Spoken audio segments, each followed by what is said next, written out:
May gagawin tayo ngayon mga paps, Isuzu Trooper. Pansinin nyo lang yung under mga paps. May maingay dito sa bandang harap.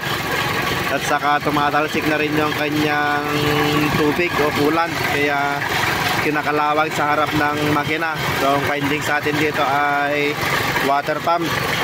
Ito na nga yung maingay kanina mga paps. Kung papansinin nyo yung kanyang water pump, kumakalog.